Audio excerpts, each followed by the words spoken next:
OpenAI just dropped their latest and best model, GPT-5.2. So in this video, I'm going to go over all the cool things that it can and cannot do, and compare it with the leading models out there like Gemini 3. Plus, we're going to go over its specs, performance, and benchmarks, and some really important details that you might have missed. Let's jump right in. First, let's just start with some demos. So I'm just on ChatGPT and I'm on the Plus plan, and at the top here, I can select GPT 5.2 Thinking, which is the most performant variant. Note that all the top AI models out there can already do simple stuff like writing emails or blog posts or stuff like that. So in this video, I'm really trying to test its limits with some really tricky prompts that involve some like multi-step coding or reasoning or visual analysis tasks. For my first prompt, let's try this. Make a visual simulation of a beehive construction showing hexagonal cells forming, worker bee paths, and honey storage. Includes sliders for colony size and resource availability. Put everything in a standalone HTML file. Let's press run. Alright, that was pretty quick. It only thought for 19 seconds. Let me expand its thought process so you can see how it thinks first. So it's first planning the HTML for the colony construction, then it's refining resource effects and worker bee movement, then simplifying bee task selection and movement, and that's pretty much it. So it's pretty quick. It definitely doesn't waste your tokens if it doesn't need to. And then afterwards, it gave me this HTML code. So here is all the code. It's a really long snippet of code. I'm just going to copy this and open it in a new HTML file. Alright, and here's what we get. Now this is actually very different from the other bee colony simulations I've created before with the other leading models, in that for this one, all the bees come from a single entrance, which is actually more correct. So a bee colony actually creates these cells inside the hive, right? And there's only like one main entrance where the bees fly in and out of. So this is actually more correct than what I got from like Gemini 3 Pro or the previous version GPT-5, where the bees just kind of disperse everywhere. You can see that the bees all look very nice, plus they're all filling up these cells with honey. The animations look pretty much perfect. And if I increase the colony size, we do get a lot more bees dispersing. And then if I increase the resource availability, the cells do tend to fill up faster. If I decrease the resource availability to like 7%, let's say, then the cells do fill up a bit slower. You can also see some stats up here, plus the build rate and the number of workers. So everything just works and the animation looks great. This is actually the most realistic animation of this beehive construction I've seen so far. Alright, my next prompt is even trickier. Let's get it to create a clone of Photoshop with all the basic tools, including brushes, layers, edit history, filters, blending options, and more. And then actually what I can do with ChatGPT is down here, I can click on Canvas so that this code can actually be previewed in a right side window, as you'll see in a second. Let's press generate. Alright, here's what we get. And again, it only thought for 19 seconds, which is kind of surprising how fast it took for it to create an entire clone of Photoshop. But here is basically its thinking. It's very short, and let me click on preview so you can see the Photoshop app in this right side window. Everything looks good to me so far. Let's start drawing over this. So let me draw a few lines here. So the brush works. Let's increase the brush size and then change the color to something like this. So increasing the brush size also works. Let's also add a new layer here, and then let me decrease the brush size and draw some more stuff.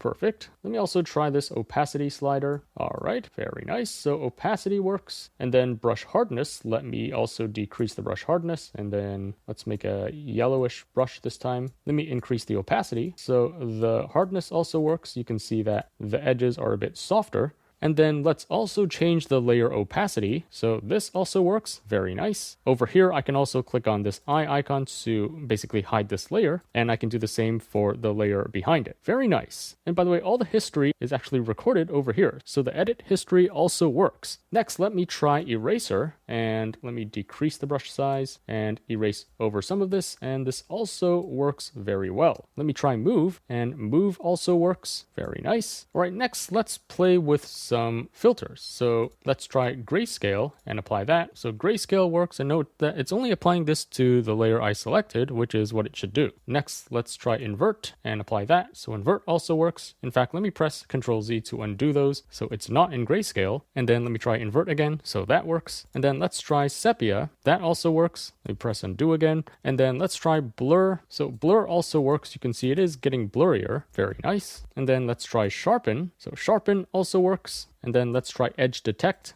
That also works. brightness, and let's make this super bright and press apply. So that also works. Let's try contrast, and let's increase the contrast. So that also works. And then afterwards we have hue rotate, and you can see as I adjust the slider, the colors are changing in hue in the background. So that works. Let me press undo. And then finally saturation. Let's make this a bit less saturated and then press apply, and that also works. So all these filters just work out of the box. Let me press undo, and next let's also play with the layer blending. So first we have normal, next we have multiply, so that works. Then we have screen, that also works. Overlay, darken, lighten, color dodge, color burn, hard light, soft light. All of these blend modes just work right out of the box. This is pretty incredible. This is the most thorough Photoshop clone that I've seen so far. Much better than Gemini 3, which looks like this. Some of the features don't really work, and then also better than GPT-5, which was also not bad, but this new one just has a lot more features and everything just works right out of the box. Super impressive. Alright, next let's also test how good it is at generating a 3D scene from an image. So I'm going to copy this image and paste it in here, and then ask it to create a beautiful 3D scene inspired by this image. Use Three.js in a single HTML file. This is a library that's used to create 3D animations online. Alright, and here's what I got. I forgot to press the canvas button, so I can't preview this in a side window, but let me just copy this code and paste it in an HTML file, and then open it up here. So here is the 3D render from this model. It's not bad. I mean, all the elements are there. Let me also split screen this so you can view the render from Gemini 3 Pro. So it seems like GPT 5.2 does have more detail, especially with the cherry blossoms. And then for the pagoda, both of them are not great. So I don't know, it's a really close call between both models. Both of them are not perfect. I would say it's a tie.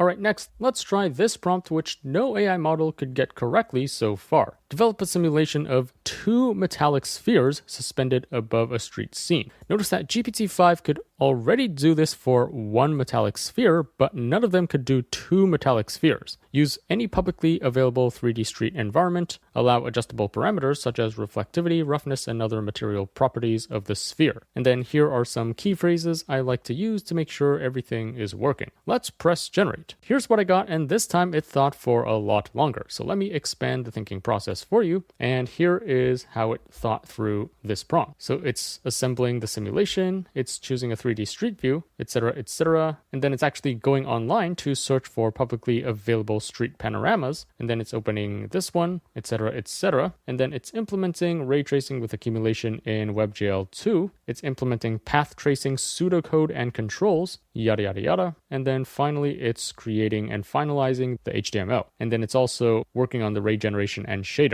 Afterwards, here is the code that I got. I forgot to select canvas, so I can't actually preview this in a side window, but what I'm going to do is copy the code and then paste it in a blank HTML and then open that up. Alright, so here is what we get. Let me expand the ray tracing controls. Very interesting. So it does load up a street map plus this ground here. Let's play around with these settings. So here is exposure. So the exposure works. It increases the exposure of the environment, and then environment intensity. That also works. For sphere A, let's change the height of this. So that works. And then here is X and Z, so that also works. First, let me change the base color to just white because I don't like the colors of the spheres currently. They look kind of ugly. And then let's change the roughness all the way to 0. Same with sphere B, I'm going to change this color to white and then change the roughness to 0. Now, the really awesome thing about this and why I prompted it to make 2 spheres is because I wanted to see if the spheres can reflect within each other as well. And as you can see here, indeed, the sphere does reflect in the other sphere. None of the other AI models could actually get this. So this is super impressive. Note that if I move this sphere, the reflection in this sphere is also accurate. That is so cool. This is the first model that can handle this. All right, next, let me change the base color to something super ugly like red. So that also works. Let me also increase the radius. So that also works. Notice that as I increase the size, the reflection here also increases. Very nice. And then for roughness, let's let's play around with the sliders. So I'm going to increase it. So that's what happens. For metalness, I'm going to increase it all the way to 1, which does this. If I decrease it, that's what happens. And then for reflectivity, again, I'm going to decrease it and then increase it. So it looks like it's doing something. It looks like the settings do work. And then let's change this back to white. And then for the other sphere, let me also just quickly play around with the settings. The X, Y, and Z sliders work. The base color also works. Very nice. And then the roughness and metalness also works. And reflectivity also works. And notice that when I change it, it also changes the reflection on the other sphere. Very nice. And then we also have this ground color. So let's change the color to something super ugly like red. So that also works. And then for roughness, let's also change this a bit. So if we decrease the roughness to like 0, then it basically reflects the sky. Let me change this back to white.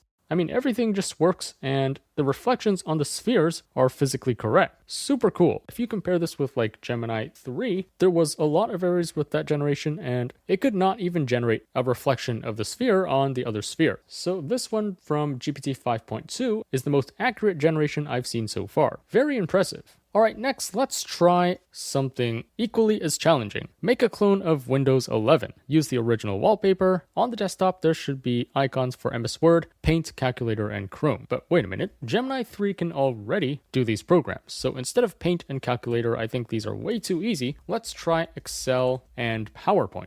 This is going to be way harder. And then each program should work. The start menu should also work. Put everything in a standalone HTML file. And let me remember to select Canvas so we can preview this in a side window. Let's press generate. All right, here's what we get. And this was super quick. It only thought for 10 seconds. And that's basically its thinking process. Its thoughts are definitely way shorter and more concise than Gemini 3 or DeepSeek, which tend to think for a lot. Anyways, let's click on preview, and here's what we get. So it doesn't really look like Windows 11 desktop. The start menu also looks kind of weird, but nevertheless, let's try out each app. So I'm gonna click on Word, and this does open up Word. Let's try typing something in. So that also works. Let me try to bold this. Very nice. And then italics, and then underline. So all 3 of these settings work. Let me also try to change the font of this. So the font works as well. Let's try clicking save. So it does say saved here, but I don't think it actually saved anything. And then let me try to move this window around. So that works. Let me try to minimize this. That also works. And then let me expand this. That also works. And then finally, let's exit out of this and then try Excel. So here we have Excel. Let's actually see if this works. So let's try 1 and then 2 here. And then for the formula, let's try something like equals the sum of A1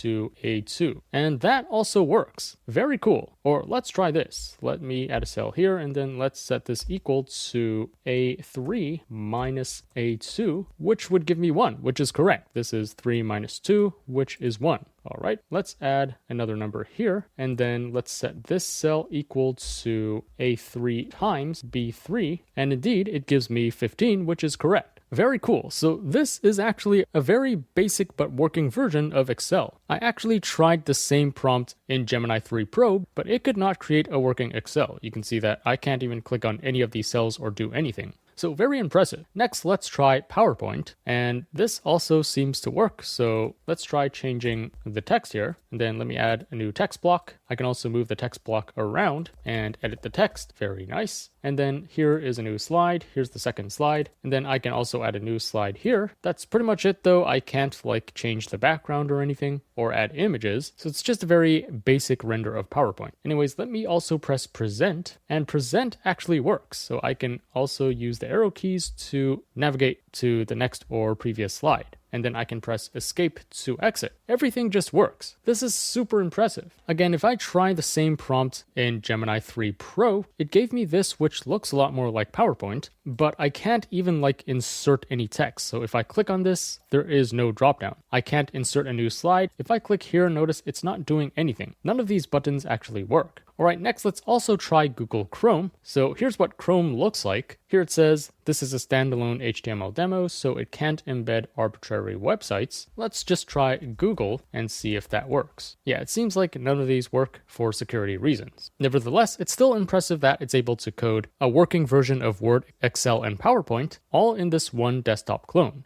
Let me also check the start menu, and then let me open up Word again, and that also works. So the start menu works. Let's search for something like Excel, and that also works. So it's not perfect. The icons kind of look weird. It doesn't use the default Windows 11 wallpaper, but most things are functional. I'm sure with a few more prompts, we can get this to look even better. Alright, final coding example, and then we're also going to move on to some other cooler stuff. Anyways, let me try to also get it to generate an interactive 3D night sky viewer with labeled constellations. Most of the top AI models can't really do this in just one shot. And here's what we get. It thought for 41 seconds. Here is its thinking process. And here's the code. Let's click on preview. And here's what we get. And I'm actually really impressed that it was able to get this in one go. And the constellations do look mostly correct. Let me also try to find the Big Dipper, which should be Ursa. And here we go. Here is Ursa Major, which is the Big Dipper. Now, let me auto-rotate this, and then let me also play around with the sliders. So this basically increases the number of background stars. This is the star size. So increasing the star size also works. And then increasing the label size also works, as you can see here.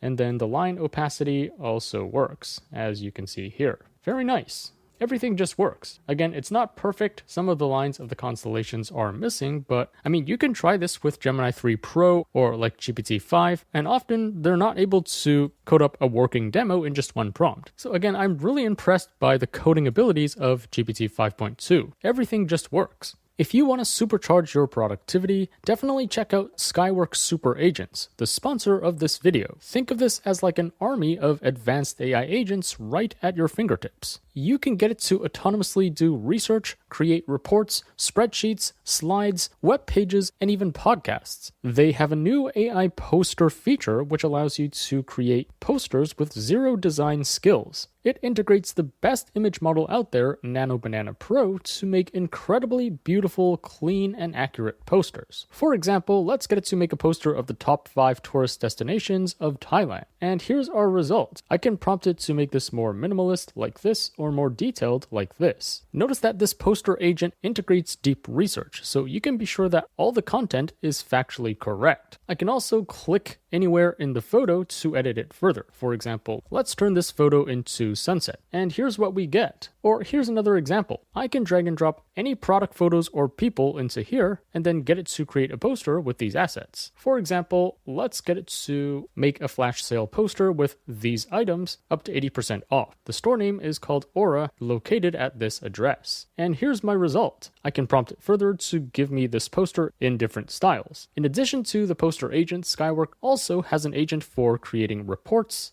slides, sheets, websites, and more. So whether you want to make sales decks, research reports, educational materials, marketing pitches, or anything else, Skywork Super Agents is the best platform to use with the highest quality and accuracy. Try it today via the link in the description below.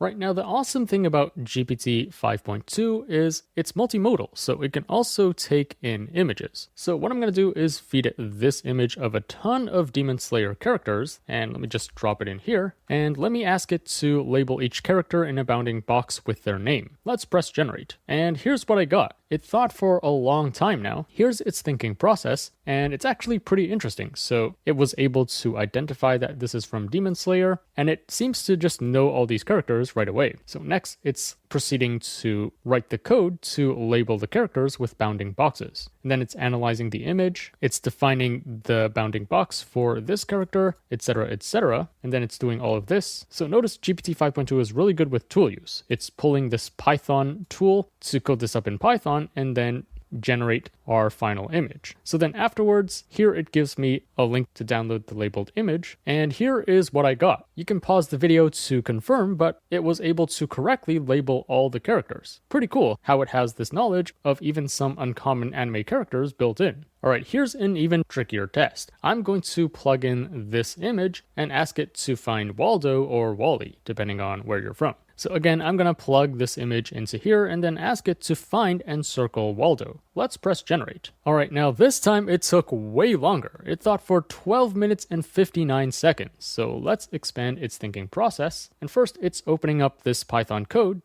to open up the image and inspect it. So it's first opening up the full image, and then it's actually zooming into specific sections to find Waldo. So it's scanning this first, and then it's also scanning another location, scanning another location, scanning another location, etc. And then it says it spotted a character with a red-white striped shirt and red hat, and then it zooms in further, and then it says it's not sure if this is Waldo. So it proceeds to zoom into some other places, yada yada yada. It's also searching at the top here, and it could not find Waldo in the upper balcony. And here's the crazy thing. It's actually coding up a way to detect Waldo using this red stripe analysis. So it's actually creating a mask which would just run through the image and detect any instances of red and white stripes. How crazy is that? And then afterwards, I guess it has found these filtered regions, so it's doing a lot of really complicated stuff. That is some crazy math here just to find Waldo. And then here, it actually ran into some error with this Python code. But here you can see it can automatically fix the error itself and then move on. It thinks for a really long time. I'm just going to fast forward to the end. It's like looking through all these different sections. Eventually, it focuses on this striped man in tile 11, which looks like this. And now it's confirming Waldo's identity, and it says it's confident that this is Waldo. So finally, it has honed in on this dude over here. This is definitely Waldo. And finally, after 13 minutes, it's done. So it gives me an image to download, and as you can see here, it has indeed correctly circled Waldo. This is a really tricky prompt considering that there are so many other really close calls like this woman over here. Now, because it has vision capabilities, let's also test it on some OCR tasks. I wanted to parse this really complicated table and turn this into a spreadsheet. This is really complicated because this has columns nested within other columns, plus some of these cells are missing. Plus, there's not even like lines for each row, so it's super complicated. It kind of has to figure out a lot of different things. So I'm going to plug this into here and then simply turn this into a spreadsheet. Let's press generate. All right, so here again, it thought for a really long time, 4 minutes and 7 seconds. Here is its thinking process. You can see it's first opening up some Python code to scan the image, but afterwards here it gives me an Excel spreadsheet to download. So let me download this and open it up over here. In fact, let me put the original table in the corner somewhere, and it does seem like everything is correct. Even though this is a super tricky table with nested columns and missing cells, it's able to parse everything into a spreadsheet like this. This is super impressive. All right, here's an even trickier example because this time it's a flowchart and the arrows are all over the place. So I'm going to copy this image and paste it in here. And let's ask it to turn this into a canvas where I can drag and move the nodes around and scroll to zoom in and out. Preserve the text and colors, and put everything in one HTML file. All right, so here it thought for 3 minutes and 39 seconds, and here is its thinking process. Let's just copy the code and paste it in an HTML. So here's what we have. Let me also open up the original flowchart for reference. So it seems like all the text is correct. Let me double check the arrows. So all the arrows at the top here are correct. Same with the arrows at the bottom here. However, this is again a really tricky flowchart because as you can see, there's actually no arrow connecting these two. So this arrow here is wrong. What should happen is there should be an arrow connecting this bottom green one to this top pink one, but we don't see the arrow over here. So that's an error. And then same with over here. This bottom pink one should connect to this top yellow one, but we don't see this over here. So that's a flaw. It could not get the arrows 100% correct, but it was pretty close. And at least the text and the colors were correct. Again, note that this is a really tricky prompt that was meant to test its limits. For a basic flowchart or table, I'm sure it can handle it very well. Now, in my previous video testing Gemini 3 Pro, I asked it to find the cat in this photo, and it was able to get it. That's way too easy, so let's step it up a notch. There's a frog hidden in this photo, and I fed this to Gemini 3 Pro for many times, and it was not able to identify the frog. Let me try the same thing with GPT 5.2. So I'm going to paste the image in here, and I'm not even going to say that it's a frog. I'm just going to write, there's an animal hidden in this photo, find and circle it. So here it thought for 1 minute and 15 seconds. Let's expand its thinking and let's open this up. Here, at least it identified that this is a frog. It appears to have zoomed in on this spot. It circled this spot, which is not correct. But then again, even Gemini 3 Pro was not able to get this correct. Interestingly, they both kind of narrowed it down to the same point, which is over here. But I double checked this and there's definitely no frog at this point. So at least for this photo, currently none of the top models could actually find the frog. Maybe we'll need to wait for GPT-6 or Gemini 4. Now, GPT-3 Pro is known to do really well at analyzing medical images, so let's see if GPT-5.2 is also this good. I'm going to upload this image and then ask it to circle the lesions in these images, if any. Let's press generate. Alright, so after thinking for 1 minute and 42 seconds, it proceeds to analyze each image and then circle any lesions that it has identified. So let me download its result, and here's what it gave me. Now, if I compare this to the actual answer, it got most of it wrong. So for slide 1, this is not correct. The lesion should be over here. For the second slide, it didn't even circle the lesion in the right place. It just circled this blank area. For slide 3, it got it correct. And then for slide 4, it kind of got it correct. I think it just circled the wrong place. It should be this dot over here. So overall, not too impressive for medical image analysis. I definitely would not use this to identify lesions or tumors in medical scans.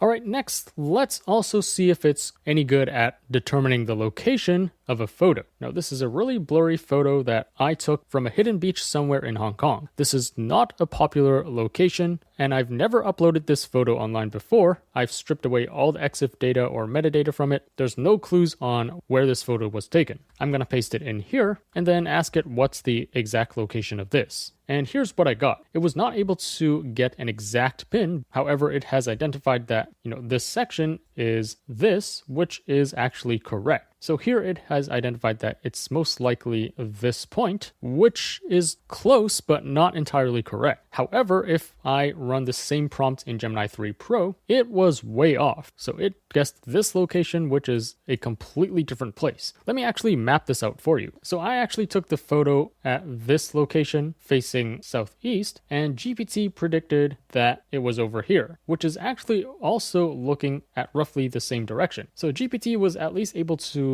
get, this part correct. However, Gemini predicted it to be all the way over here, which is just completely wrong. So both of them were wrong, but I would say GPT was a lot closer. Again, this is a really tricky photo of quite a private location, so I did not expect it to get it correct. I'm sure if you feed it a normal photo with more clues, then it would be really good at actually guessing that location. All right, so that sums up my quick tests on all the cool things that GPT 5.2 can and cannot do. Overall, after spending a few days testing it, it is definitely state of the art. I would say it's like tied with Gemini 3 Pro. They're very similar and it's really hard to pick a winner. All right, next up, let's go over its specs and performance and benchmarks and some really important things that you should be aware of. So here is their official announcement page. First of all, they were very specific about what GPT 5.2 is good at. Here they say it's the most capable model for professional knowledge work. And specifically, in this announcement page, they really focused on this benchmark, GPT-Val. If you scroll down a bit here, it explains what this GPT-Val benchmark actually is. This basically tests an AI model's performance on some real-world work tasks spanning 44 jobs from the top 9 industries contributing to the US GDP. So this includes like sales presentations, accounting spreadsheets, urgent care schedules, manufacturing diagrams, or short videos. And as you can see, GPT 5.2, both the Pro and the thinking models, are the first ever models to actually beat an expert-level human worker over 50% of the time. The previous version, GPT-5 Thinking, still wasn't able to beat an expert level human over half the time. So this is quite a profound chart. This might imply that, AI is indeed going to replace most traditional job roles. I mean, why hire a human when you can just get an AI which is cheaper and can respond to you instantly, and it's even better than a human expert? Now, like I showed you, GPT 5.2 is actually very good at coding things. It was able to create a ton of stuff that were not possible with the other top models. So in terms of agentic coding, here's another relevant benchmark that they focused heavily on, which is SweBench Pro. Now, here's something really important. SweBench Pro is different from SweBench Verified, which is the benchmark that are used from other top models. For example, you can see here for this official benchmark card by Gemini 3 Pro when it was first released, they used SweBench Verified, not Pro. Same with Claude Opus 4.5 when it was released, they also used SweBench Verified, not Pro. But here, OpenAI is saying, no, we should not use SweBench Verified, which only tests Python, but instead use SweBench Pro, which tests 4 languages and aims to be more contaminant resistant. Now, I hope you can see where we're going with this. Of course, OpenAI would prefer to use SweBench Pro because GPT 5.2 actually performs a lot better than competitors like Opus 4.5 and Gemini 3 Pro. However, it's not true for SweBench Verified, in which case GPT 5.2 actually doesn't even perform as well as Gemini 3 or Opus 4.5. So make sure you don't just, read the benchmarks from OpenAI. Now, for GPQA Diamond, which are like graduate level reasoning questions, it does perform better than Gemini 3 Pro, same with Frontier Math and Competitive Math. It also performs very well on this Charkive reasoning, which tests how good it is at analyzing scientific figures. And then here's another crazy achievement. For ArcAGI 2, it scores 52.9%. So if you plot this out against the other competitor models, then GPT-5 Pro is indeed one of the best for this benchmark. Now, this is extremely important because ArcAGI 2, if you're not familiar with this benchmark, it basically tests an AI model's ability to learn new patterns. You see, on this test, the model is basically given some question and answer pairs like this, where it needs to figure out the underlying pattern. Now, for a human, it's pretty easy to do so. We basically need to color these gray shapes based on how many holes it has. But for an AI, this is actually really tricky because technically an AI model doesn't learn new things after training. So if we feed it new data it has never seen before, it has a really hard time actually answering correctly. So this ArcAGI benchmark is basically testing whether an AI can still take in new data and learn underlying patterns from it. And as you can see, GPT-5 Pro, at least the high mode, is definitely state of the art. Much better than Gemini 3 or even Gemini 3 Deep Think, which is all the way over here, which is more expensive but less performant. Here on this announcement page, they also say that GPT 5.2 performs much better in long context reasoning. So you can feed it a ton of information at once, like some really long documents or an entire code base, and even up to 256 tokens, which is roughly 200,000 words. You can see that the accuracy of GPT 5.2, which is the top line here, remains very close to 100%. So even if you feed it a ton of information at once, it's able to kind of remember everything and answer you correctly. That being said, note that the maximum context window of GPT 5.2 High is only 400,000 tokens. So that's roughly 300,000 words. If you want to fit even more information into your prompt, then you'll have to go with Gemini 3, which has a context window of 1 million tokens. So you can fit way more info into your prompt at once using Gemini. Here's another interesting fact. Here they say that GPT 5.2 has a knowledge cutoff of August 2025. This is relatively recent, and that means this model has a lot more recent data built into it compared to other competitors, which might have a much earlier knowledge cutoff date. Final thing to note here is that currently you can only use GPT 5.2 if you're on any of these paid plans. It's not available on a free plan yet. Now, those were just some of OpenAI's self-reported benchmarks. It's also important to actually look at some independent third-party leaderboards to get an objective sense of how GPT 5.2 actually compares. So here's an independent leaderboard called Artificial Analysis, and for GPT 5.2 Extra High, notice that this is the max thinking mode, it's basically tied with Gemini 3 Pro. And this is kind of how I feel as well. Both of these models are very similar in performance. Note that they haven't actually added, just the regular high or the medium thinking models of GPT 5.2 to this leaderboard, but you can probably assume that it performs a bit worse. If you look at pricing, then it's actually slightly more expensive than Gemini 3 Pro at $4.8 per million tokens, but it's still like way cheaper than Anthropic's Opus 4.5, which to be honest is kind of a ripoff for me. If you look at LiveBench, which is another independent and private leaderboard, surprisingly, GPT 5.1 Codex Max High is ranked number 1, with the highest reasoning and coding averages as well. And then GPT 5.2 High is all the way down here, below Opus and Gemini 3. If you look at this other leaderboard called SimpleBench, which basically tests an AI's performance on some common sense tasks, surprisingly, GPT 5.2 is all the way down here at 8th place. Note that this is the extra high thinking model, so it's even below GPT-5 Pro and also below Gemini 3 Pro. Now, after some initial testing, I get the feeling that GPT 5.2 is actually a bit better at Gemini 3 in terms of geoguessing, or basically guessing the location of a photo. However, for this GeoBench leaderboard, it doesn't seem like they've added GPT 5.2 here yet. Now, here's another leaderboard called OCR, which tests a model's ability to recognize and parse text in images. So this would be for tasks like turning an image of a table into a spreadsheet, like I showed you in the demos. And over here, GPT 5.2 is also not ranked number 1. It's all the way in 5th place. Now here they haven't added the high or extra high versions of this yet for some reason, so maybe those variants would rank a bit higher. Now, it's also important to look at the hallucination rate of an AI model, or basically how often does it just make stuff up.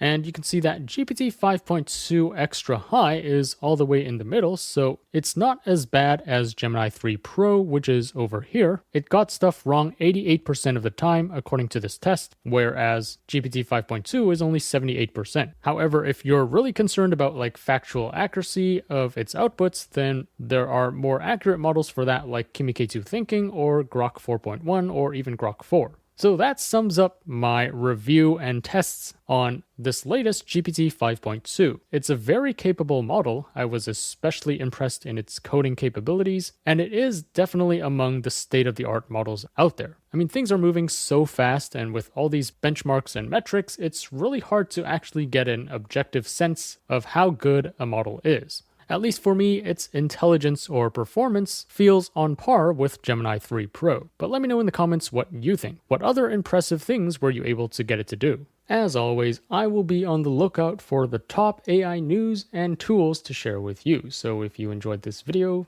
remember to like, share, subscribe, and stay tuned for more content. Also, there's just so much happening in the world of AI every week. I can't possibly cover everything on my YouTube channel. So to really stay up to date with all that's going on in AI, be sure to subscribe to my free weekly newsletter. The link to that will be in the description below. Thanks for watching, and I'll see you in the next one.